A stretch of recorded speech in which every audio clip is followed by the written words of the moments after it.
Grace is love. Grace is boundless love, boundless generosity, no limits at all.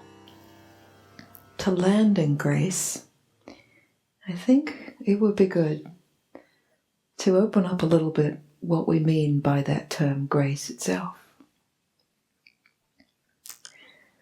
So, one way of viewing reality, existence, our own nature, is to look at it as a big cosmic yob-yum, a dance between the absolute, or what in Buddhism is called the Dharmakaya, the emptiness, the void, no thingness, and fullness, effulgence, grace. They're inseparable. Course in Miracles says that whatever you leave empty, grace can fill.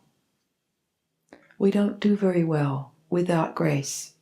Grace is what makes us thrive and flourish, brings us alive, makes life feel wonderful, magical, miraculous, because it is.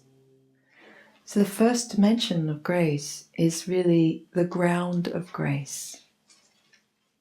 Ramana Maharshi said that we usually think of grace as something that descends from on high, right?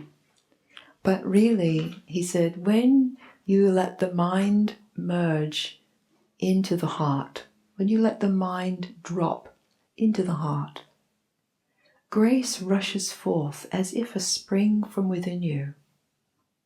Because to really open to the ground of your own being and the ground of existence itself as grace means no more fear. Really, no more fear. No need to contract against anything. Grace is dynamic, powerful, full of energy and life. It's the force, it's the spark of life. And so we're receiving that, we're actually already in it. And you might have known it in moments where you were in a pretty vulnerable situation and somehow there was this protecting force that came in, or you were kind of protected from harm, ushered to safety.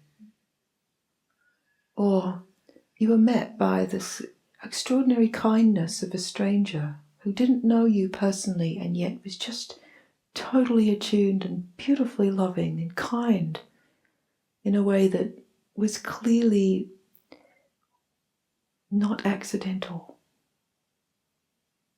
Or when someone comes into your life and they have gifts for you that are exactly what you need and you didn't even ask for it, but when you receive it, it's like, oh, thank you, I've so needed that. And even sometimes the grit, the hard stuff, is also part of the blessings of grace. It's important to recognize that too. So it's engagement from the individual self, you and me, with this dynamism of grace. And notice how the more you bring your engagement, the more grace comes alive like a runaway train and takes over the show of your life. And it's pretty darn good. Every mystical tradition, East and West, has an understanding that there is so much nourishment and support and love that we are the recipients of from beings beyond our conceptual awareness. People have a saying, yes, enlightenment is a divine accident and spiritual practice makes one more accident prone. Back again to the dance. Our dedication, our sincerity, our willingness, our humility, our rightful intention, our gentle but dedicated effort, and the letting go, the recognizing that it's grace that's in charge, that we are entirely dependent on this force of existence for our next breath, and that we're in good hands.